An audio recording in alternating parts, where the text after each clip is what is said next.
¿Recuerdas esa sensación mágica la primera vez que viste a Bastian abrir ese libro antiguo con el símbolo de las dos serpientes entrelazadas? Ese momento donde las fronteras entre realidad y fantasía comenzaron a difuminarse, donde un niño solitario descubría que los libros no solo cuentan historias, sino que las historias pueden cambiar nuestras vidas reales. La historia sin fin no era simplemente otra película de fantasía de los años 80. Era algo mucho más profundo y perturbador. Era una exploración filosófica sobre el poder de la imaginación, sobre cómo las historias nos salvan cuando la realidad se vuelve insoportable, y sobre el peligro de perder nuestros sueños en un mundo cada vez más cínico. Esta película alemana de 1984, dirigida por Wolfgang Petersen, el mismo director que nos había dado el claustrofóbico thriller submarino Das Boot 3 años antes, apostó todo por crear algo verdaderamente único. Con un presupuesto de $27 millones, se convirtió en la producción alemana más cara de todos los tiempos hasta ese momento. Una apuesta masiva que fácilmente podría haber fracasado. Pero cuando se estrenó, La historia sin fin capturó algo en el zeitgeist cultural que resonó profundamente con niños y adultos por igual. No solo fue éxito comercial masivo, recaudando más de $100 millones mundialmente, se convirtió en fenómeno generacional que definió la fantasía cinematográfica de los 80. Hoy vamos a explorar los secretos, las luchas y los momentos de pura magia que hicieron posible esta obra maestra. Así que monta en Falkor, agarra tu Aurin y prepárate porque vamos con 16 datos extraños que no conocías de La historia sin fin. Empecemos con algo que va a cambiar completamente tu percepción de la película. El autor original, Michael Ende, odiaba esta adaptación con una pasión que bordeaba en lo obsesivo. Ende había escrito la novela Die unendliche Geschichte en 1979, una obra de más de 400 páginas que era profundamente filosófica y compleja. Cuando los productores alemanes Bernd Eichinger y Dieter Geisler compraron los derechos cinematográficos, Ende inicialmente estaba emocionado. Finalmente, su obra maestra literaria sería llevada a la pantalla grande, con el presupuesto necesario para hacer justicia a su visión. Pero cuando Ende leyó el guión adaptado y vio cortes preliminares de la película durante la producción, quedó horrorizado. La película adaptaba solamente la primera mitad de su novela, terminando cuando Bastian salva Fantasía y recibe el Aurin de la emperatriz infantil. Ende consideraba que la segunda mitad de su libro, donde Bastian abusa de sus deseos y casi pierde su identidad en Fantasía, era crucial para el mensaje completo. Sin esa segunda mitad, argumentaba, la película era simplemente una aventura de fantasía superficial que perdía toda la profundidad filosófica de su obra. Ende intentó desesperadamente detener el estreno de la película, demandando a los productores y exigiendo que quitaran su nombre de los créditos. La demanda legal se prolongó durante meses, con Ende argumentando que la película traicionaba fundamentalmente el espíritu de su novela. Perdió la demanda porque legalmente había vendido los derechos cinematográficos, pero ganó una cláusula que le permitía públicamente desautorizar la película. Ende pasó el resto de su vida dando entrevistas donde criticaba la adaptación, llamándola una película bonita pero vacía que perdió el alma del libro. Esta tensión entre autor y adaptación añade una capa irónica dolorosa a una película sobre el poder de las historias y quién controla su significado. Ahora hablemos de Barrett Oliver, el niño actor que interpretaba a Bastian, y cómo su casting fue casi accidental. Los productores habían realizado audiciones exhaustivas en Estados Unidos y Europa, buscando el niño perfecto para interpretar a este protagonista solitario y soñador. Necesitaban a alguien que pudiera transmitir vulnerabilidad genuina, que se sintiera como el niño que todos conocimos en la escuela, el que siempre estaba leyendo en lugar de jugando deportes. Barrett Oliver tenía 11 años cuando audicionó y había trabajado anteriormente en películas como D.A.R. y L, donde interpretabas a un niño robot. Wolfgang Petersen vio algo especial en Oliver, una tristeza innata en sus ojos, que no era actuación sino parte de su personalidad natural. Oliver era genuinamente introvertido y encontraba refugio en los libros, exactamente como Bastian. No tenía que actuar mucho para capturar esa esencia, pero filmar esta película fue experiencia traumática para el joven actor de maneras que nadie anticipó. Oliver pasaba la mayor parte de sus escenas solo en el ático polvoriento leyendo el libro, reaccionando emocionalmente a eventos que vería insertados digitalmente después. Tenía que llorar a demanda, mostrar terror, esperanza, desesperación. Todo mientras miraba marcadores verdes en un set vacío. Para un niño de 11 años, mantener esa intensidad emocional durante meses de filmación era agotador psicológicamente. Oliver ha hablado en entrevistas años después sobre cómo la experiencia lo dejó emocionalmente drenado y contribuyó a su decisión eventual de abandonar la actuación. Ahora hablemos de Falkor, el dragón de la suerte que se convirtió en una de las criaturas más icónicas del cine de fantasía. Falkor no era CGI, no era animación. Era una criatura práctica masiva, que costó más de $2 millones construir. La construcción de Falkor tomó más de un año completo con un equipo de 15 artesanos trabajando tiempo completo. La cabeza de Falkor medía casi 2 metros de largo y pesaba más de 200 kilos, requiriendo múltiples operadores para animar. El cuerpo completo, cuando estaba completamente extendido, medía más de 13 metros de largo, haciéndolo una de las marionetas más grandes jamás construidas para cine. La piel de Falkor estaba hecha de miles de escamas individuales de espuma de látex pintadas a mano, cada una aplicada meticulosamente para crear esa textura distintiva. El pelaje blanco que cubría gran parte de su cuerpo era pelo de yak real importado especialmente para la producción, teñido y aplicado mechón por mechón. Dentro de la cabeza de Falkor había 16 operadores trabajando simultáneamente, controlando los ojos, las orejas, la boca, la lengua y las expresiones faciales. Estos operadores estaban literalmente escondidos dentro de la estructura, comunicándose mediante auriculares para sincronizar cada movimiento. Para las escenas donde Falkor volaba con Atreyu en su espalda, construyeron una plataforma móvil completa que podía inclinarse y moverse en múltiples direcciones. Noah Hathaway, quien interpretaba a Atreyu, pasaba horas amarrado sobre esta plataforma mientras vientos artificiales lo golpeaban y cámaras capturaban su reacción. La voz de Falkor fue proporcionada por el actor alemán Gerd Dauner en la versión original, con diferentes actores de doblaje para versiones internacionales. El resultado final era una criatura que se sentía tangible, real, con peso y presencia física que CGI de esa época nunca habría podido lograr. Ahora hablemos de Noah Hathaway y el infierno físico que atravesó filmando esta película como el guerrero Atreyu. Hathaway tenía apenas 13 años cuando fue elegido, pero ya tenía experiencia en artes marciales y equitación, que lo hacía perfecto para este papel físicamente demandante. Wolfgang Petersen no quería usar dobles para Atreyu, excepto en las escenas más peligrosas, queriendo autenticidad en cada toma. Esto significaba que Noah tenía que hacer prácticamente todas sus propias escenas de acción, cabalgar, nadar en pantanos, trepar acantilados, todo realmente. Durante la famosa escena del pantano de la tristeza donde Artax se hunde, Noah estaba realmente en agua lodosa fría durante horas de filmación. El caballo que interpretaba a Artax estaba parado sobre una plataforma hidráulica que descendía lentamente en el agua mientras Noah actuaba la angustia.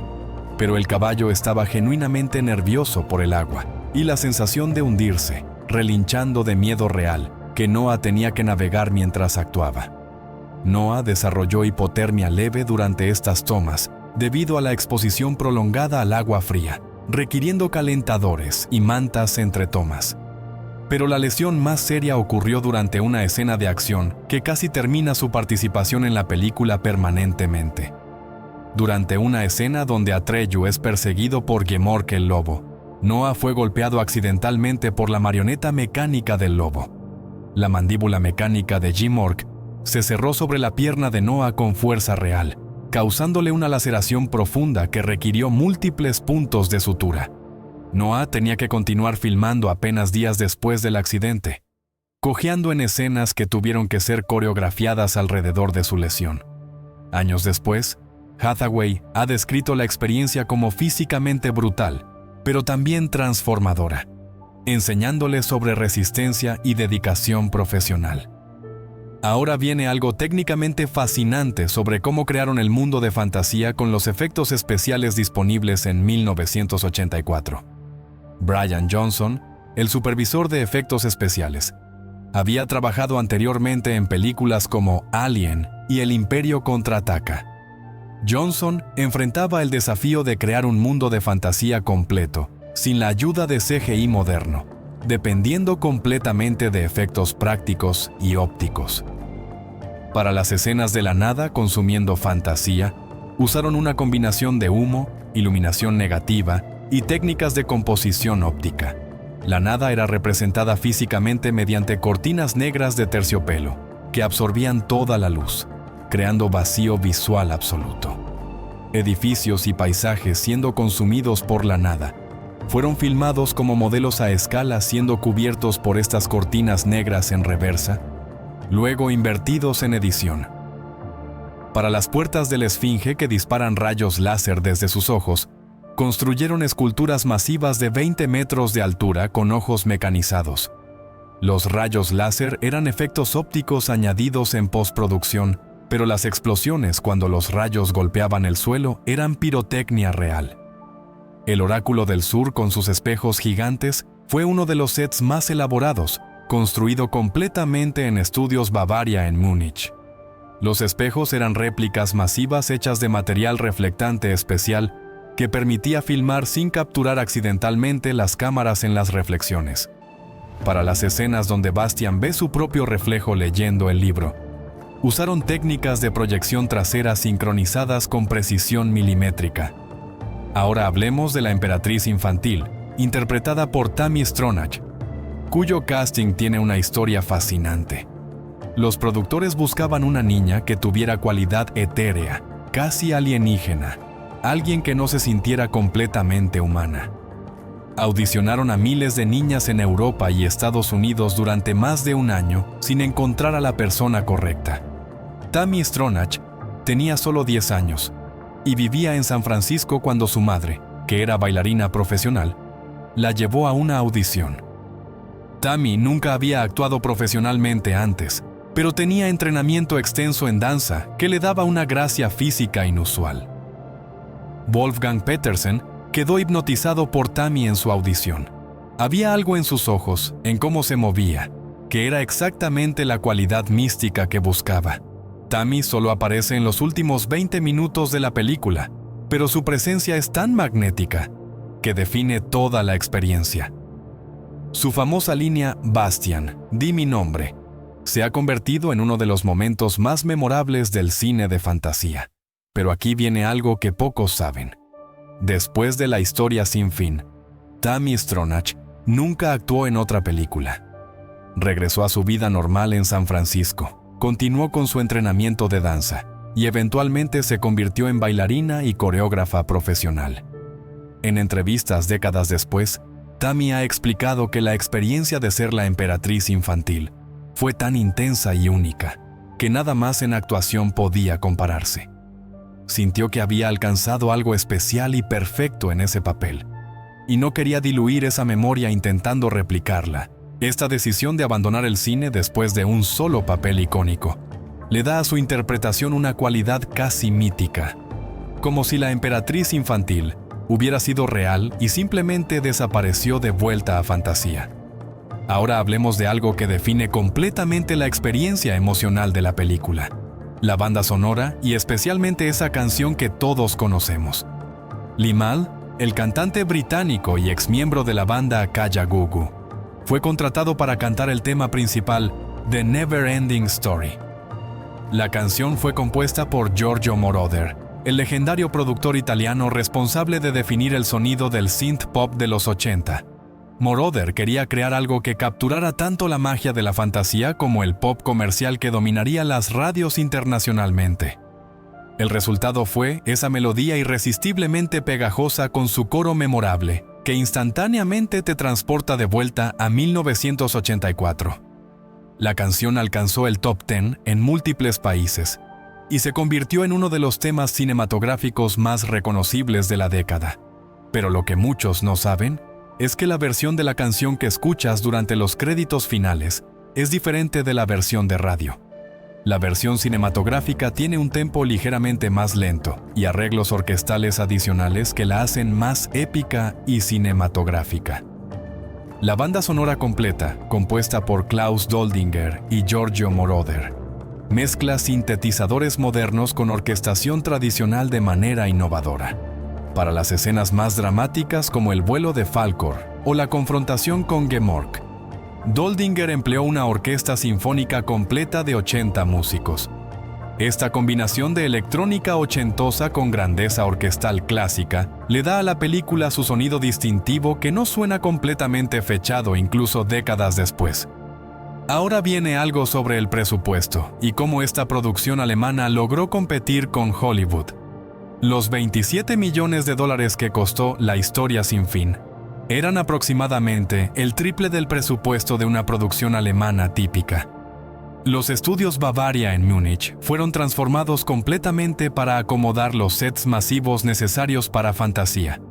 El gobierno alemán proporcionó subsidios y incentivos fiscales significativos para apoyar lo que consideraban un proyecto culturalmente importante. Querían demostrar que el cine alemán podía crear blockbusters de fantasía que rivalizaran con producciones americanas. La decisión de filmar en inglés con elenco mayormente angloparlante fue estratégica para asegurar distribución internacional. Esto causó controversia en Alemania, con algunos críticos acusando a los productores de traicionar el cine alemán al hacer esencialmente una película americana en suelo alemán. Pero comercialmente, la estrategia funcionó perfectamente. La película fue éxito masivo en Estados Unidos, algo raro para producciones europeas. Recaudó más de 20 millones solo en el mercado norteamericano durante su exhibición original, recuperando casi todo su presupuesto de ese mercado únicamente. Globalmente, la película eventualmente recaudó más de 100 millones, convirtiéndola en uno de los mayores éxitos de taquilla de 1984. Ahora hablemos de las secuelas y cómo traicionaron completamente el espíritu de la original, de maneras que incluso Michael Ende encontró irónicas. En 1990 se produjo La historia sin fin Segund, el siguiente capítulo, con un presupuesto significativamente menor y sin Wolfgang Petersen. Esta secuela intentaba adaptar la segunda mitad de la novela de Ende, exactamente la parte que Ende criticaba que faltaba en la primera película. Pero Ende rechazó cualquier participación en esta secuela, considerándola explotación comercial barata de su trabajo. La secuela fue desastre crítico y comercial, con efectos especiales notoriamente inferiores y actuaciones que carecían de la sinceridad de la original. Ninguno de los actores principales regresó excepto por una nueva actriz interpretando a la emperatriz infantil. Jonathan Brandis reemplazó a Barrett Oliver como Bastian. En 1994, se produjo una tercera película aún más terrible que fue directamente a video en muchos mercados, ignorada universalmente. También hubo una serie animada y más tarde una serie de televisión alemana que continuaron diluyendo la marca. Estas secuelas mediocres, paradójicamente validaron las críticas originales de Michael Ende sobre comercialización versus integridad artística. Ahora viene algo sobre el legado cultural y cómo La historia sin fin influyó en toda una generación de creativos. Guillermo del Toro ha citado específicamente a La historia sin fin como influencia directa en su aproximación a la fantasía cinematográfica. La idea de que la fantasía puede ser oscura, peligrosa y emocionalmente compleja, en lugar de simplemente escapismo ligero, viene directamente de esta película. El concepto visual de Falkor influyó en el diseño de criaturas en innumerables películas posteriores, desde Cómo entrenar a tu dragón hasta películas de fantasía asiáticas. La escena del pantano de la tristeza donde Artax muere traumatizó a toda una generación de niños de manera que les enseñó que las historias pueden ser dolorosas y significativas. Este momento donde un personaje amado simplemente se rinde a la desesperación y muere fue revolucionario para cine infantil de los 80. Enseñó a niños que la depresión es real, que a veces las personas que amamos se rinden, y que presenciar eso es devastador, pero parte de crecer. La película completa funciona como alegoría sobre el poder de las historias para salvarnos cuando la realidad se vuelve insoportable. Bastian está escapando del dolor de perder a su madre y ser acosado en la escuela. Fantasía es su refugio psicológico, pero la película también advierte sobre los peligros de escapar completamente a la fantasía, perdiendo conexión con la realidad y las personas que nos necesitan. Este balance delicado entre validar el escape imaginativo y advertir contra la disociación completa es extraordinariamente maduro para una película de fantasía. En años recientes, La historia sin fin ha experimentado resurgimiento como objeto de culto nostálgico entre millennials que la vieron de niños. Existen festivales anuales de fans, proyecciones especiales y una comunidad activa que mantiene viva la memoria de esta película. En 2014, para el 30º aniversario, se realizó una restauración 4K completa que reveló detalles en los efectos prácticos que generaciones previas nunca habían visto claramente. Y ahí lo tienen. 16 datos sobre la historia sin fin que revelan la ambición artística, el sufrimiento físico y las batallas creativas detrás de esta obra maestra. Fue producto de un autor que odiaba la adaptación, pero cuya visión original inspiró algo que trascendió sus objeciones. De niños actores que dieron todo físicamente y emocionalmente, algunos literalmente lesionados en el proceso de crear magia. De artesanos que pasaron años construyendo criaturas prácticas que todavía se ven más reales que mucho CGI moderno. De compositores que crearon música que instantáneamente evoca nostalgia y maravilla décadas después. La próxima vez que escuches esa canción, cuando esas primeras notas de sintetizador te transporten inmediatamente de vuelta a tu infancia, recuerda esto. Estás experimentando el poder real de las historias. Exactamente el tema central de la película. La historia sin fin nunca termina porque vive en cada persona que la vio y fue transformada. Ese es el verdadero legado de Bastian, Atreyu, Falkor y Fantasía. No solo entretuvieron, nos enseñaron que la imaginación no es escape de la realidad, sino la herramienta que usamos para sobrevivirla y transformarla. Y esa lección, más de 40 años después, sigue siendo infinitamente relevante.